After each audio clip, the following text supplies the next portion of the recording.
자, 오늘 보실 말씀은 다니엘서 1장 17절부터 갑니다. 구약성경 1232쪽, 구약성경 1232쪽, 다니엘서 1장 17절로 갑니다.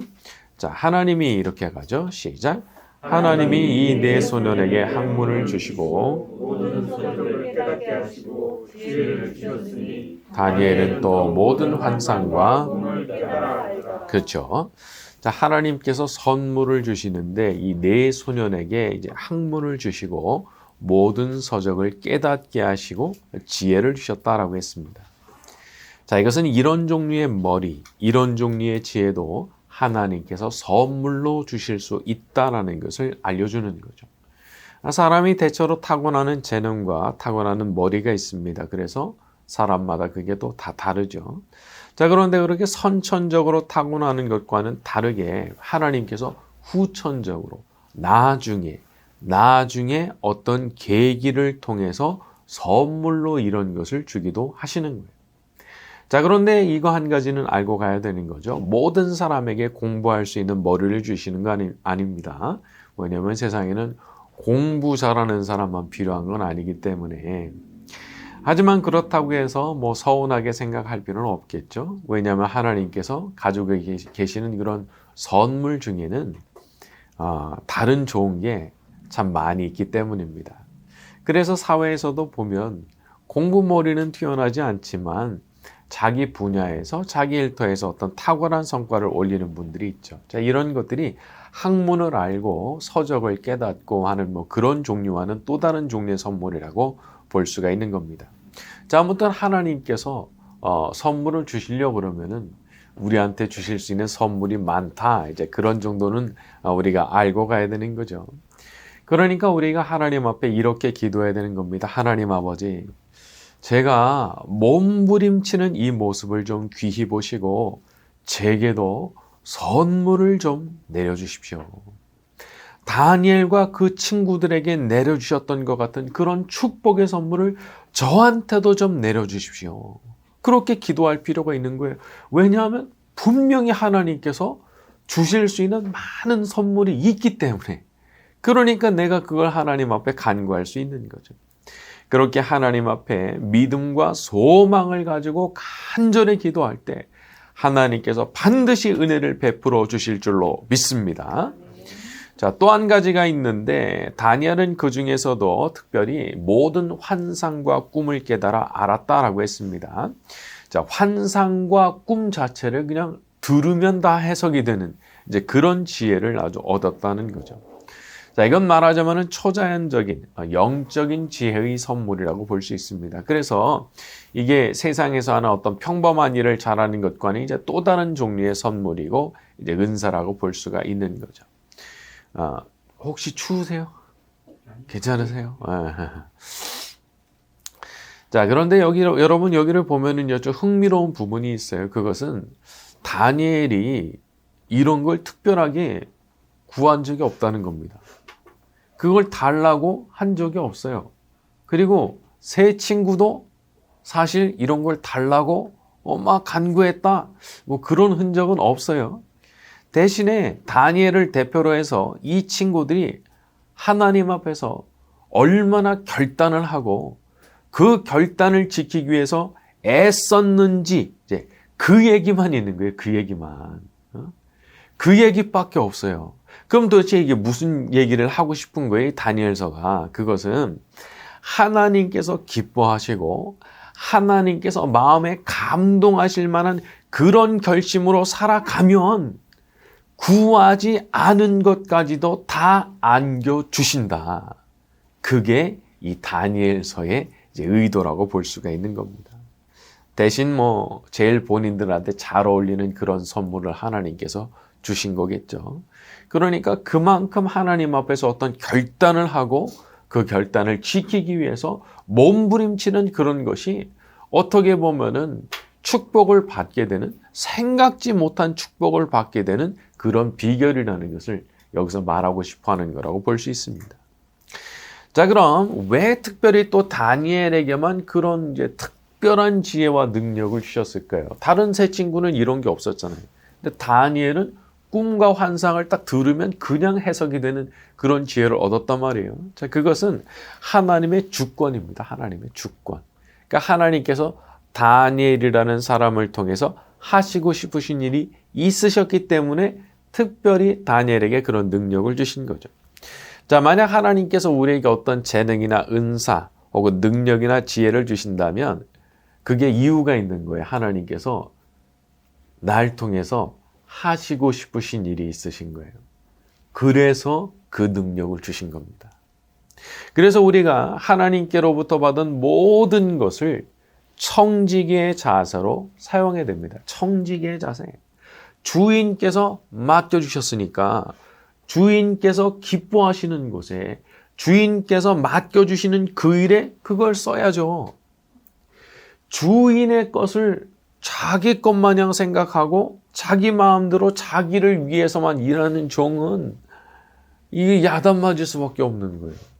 아니 내가 너한테 맡겨준 이유가 있는데 너 자신을 위해서만 사느냐 말이에요. 그러니까 하나님께서 그걸 기뻐하실 수가 없는 거죠. 자, 반대로 이 사람은 늘 주인을 생각하는 종인 거예요. 늘 나의 주인이신 하나님 생각하고 하나님께서 내게 주신 이 능력을 하나님 위해서 써야 될 텐데 내가 어떻게 하면 이것을 하나님을 위해서 쓸까? 이제 늘 그런 생각을 한단 말이에요. 그럼 하나님께서 보실 때 이런 사람을 어떻게 평가하시겠냐는 거예요.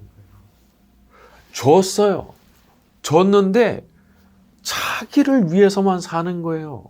이런 사람과 주셨는데 늘 주신 분에 대해서 생각하고 주신 분의 뜻을 구하려고 그러고 그러는 사람 어떻게 평가를 하시겠냐 말이에요. 너무 다를 수밖에 없는 거죠. 하여튼 하나님을 위해서 내가 뭔가를 하고 싶다는 그런 마음의 결심을 가지는 것 하나만으로도 하나님께서 그 마음을 기쁘게 보시고 축복해 주실 줄로 믿습니다. 자, 우리 18절에서 21절로 갑니다. 왕이 말한 대로 시작. 왕이 말한 대로 그들을 불러들일 기한이 찼으므로 환관장이 그들을 느부갓네살 앞으로 데리고 가니 왕이 그들과 말하여 보매 무리 중에 다니엘과 하나냐와 미사엘과 아사랴와 같은 자가 없으므로 그들을 왕 앞에 서게 하고 왕이 그들에게 모든 일을 묻는 중에 그 지혜와 총명이 온 나라 박수와 술객보다 10배나 나온 줄을 아니라. 다니엘은 고레스 왕. 자, 이제 기한이 차서 교육이 끝나고 왕이 면접을 봤는데 같이 얘기를 나눠보니까 이 네 사람보다 뛰어난 사람들이 아예 없더라는 거예요. 심지어 어느 정도의 평가를 받은 겁니까? 20절에 10배나 나은 줄 아니라. 2배라고 해도 기가 막힌 건데 10배. 이건 다시 말하자면 비교 자체가 안 됐다는 거예요. 다른 사람들하고 레벨이 비교 자체가 안 됐다는 거예요. 그래서 우리가 이 부분에서 미루어 짐작할 수 있는 겁니다. 이거는 타고난 재능이 아닌 거예요. 만약에 타고난 수준의 재능이었다면 이런 정도의 압도적 차이는 나올 수가 없어요. 그렇기 때문에 이것은 하나님께서 신적인 차원에서 내려주신 선물을 받은 거다. 그렇게 알 수 있는 겁니다. 여러분, 이상한 일이 있거든요. 이상하게 그분이 하면 돼요. 그런 게 있어요. 똑같이 노력하거든요. 근데 그분이 하면 돼요. 근데 가만히 그분의 얘기를 듣다 보면은 숨겨진 비밀이 있더라고요. 뭐냐? 자기가 하나님 앞에 받은 응답이 있더라고요. 신기한 거예요. 하는 일이 똑같아요. 근데 이분이 하면 안 되고 저분이 하면 되는 거예요. 하나님께서 주시는 선물이라는 게 그렇더라고요. 그 자기만 아는 거예요. 자기만 비밀로 알고 있는 거예요. 하나님하고 나 사이에 어떤 일이 벌어진 거예요. 기도하다가 하나님께서 선물을 그냥 안겨주신 거예요. 그 능력이 생겨버린 겁니다. 그러니까 우리가 이런 거를 생각한다면은 믿음을 좀 크게 가질 필요가 있는 거예요. 믿음을 좀 크게. 내가 간장 종지만한 그릇이다 그래서 하나님도 그런 신분으로 생각하고 살면 받을 게 없어요. 하나님에 대한 기대가 없거든요. 기도하면서도 하나님에 대해서 별 기대가 없어요. 이거 되겠나?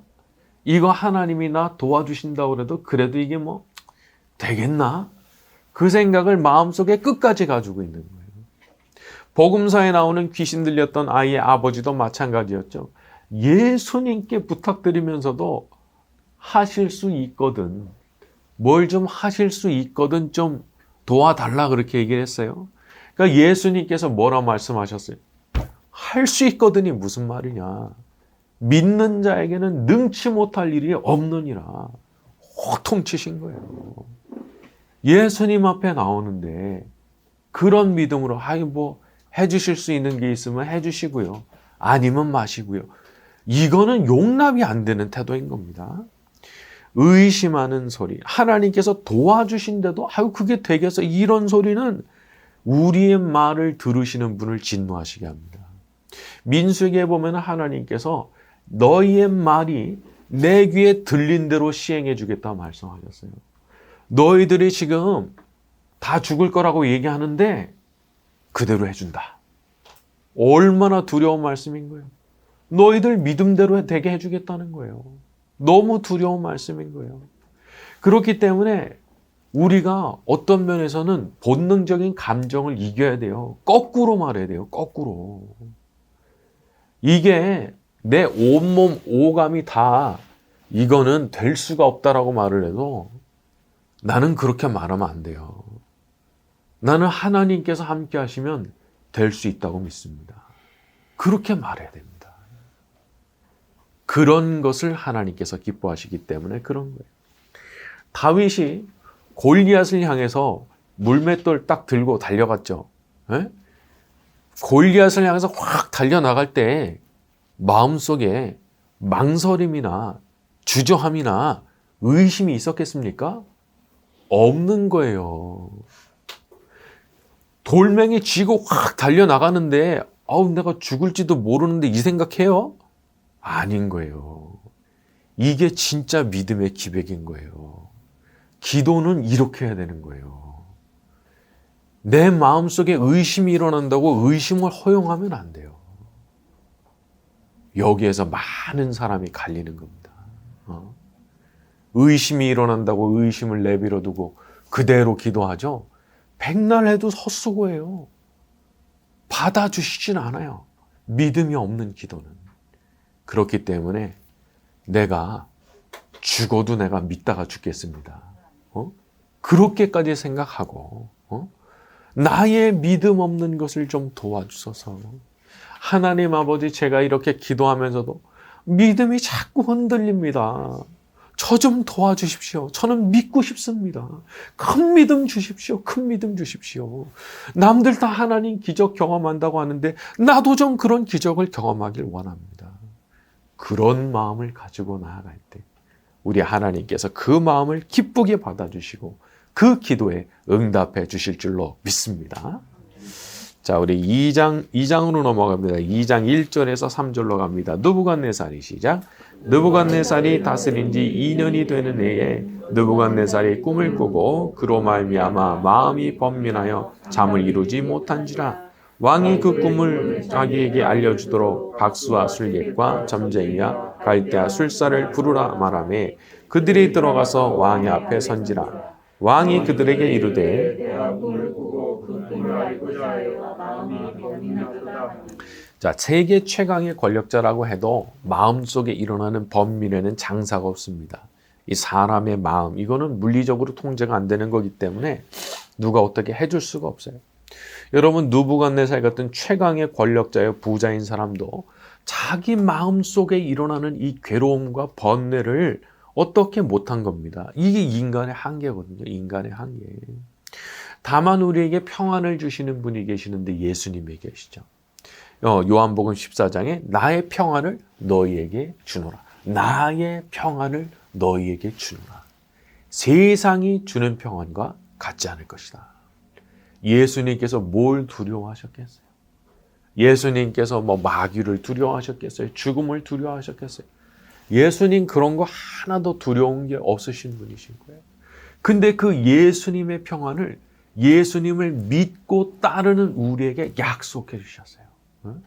그 예수님의 평안을 우리에게도 넣어주시겠다고 약속해 주셨어요. 이 평안의 본질 자체가 영적인 겁니다. 영적인 것. 그래서 세상의 모든 환경과 상황을 완전히 뛰어넘어 버리는 거예요. 사도 바울이 그 데살로니가 그 서에 보게 되면 그런 얘기를 해요. 이 성도들이 극한 환난과 궁핍 가운데서도 넘치게 많은 연보를 냈다 그런 얘기했거든요. 차원에서 했다는 거예요. 그럼 왜 그렇게 된 거예요? 어떻게 해서 그렇게 된 거예요? 그냥 은혜가 임해버린 거예요. 그래서 그런 거랑 전혀 상관없는 그런 마음가짐이 생겨나고 그런 거랑 전혀 상관없는 어떤 행동이 나오게 된 거예요. 그러니까 뭐든지 억지로 쥐어짜면 아무것도 안 되는 거예요. 괴롭기만 한 거예요. 신앙생활도 너무 힘들기만 한 거예요. 쥐어짜니까. 그게 아니라 하늘이 열려서 은혜가 임하면 영적인 평안이 임하게 되면 내가 딴 세상 사는 것처럼 살아가게 될 거니까 제게도 그런 은혜를 주시옵소서. 저도 이 세상 그냥 간데 없이 주 예수님만 보이시고 내 마음이 천국을 살아가는 것처럼 그렇게 살길 원합니다. 그런 마음의 소원을 가지고 기도할 때 주께서 우리의 기도를 응답하시고 약속하셨던 그 거룩한 평안을 우리에게도 내려주실 줄로 믿습니다. 자, 오늘 말씀 여기까지 하고 같이 주기도문 하겠습니다.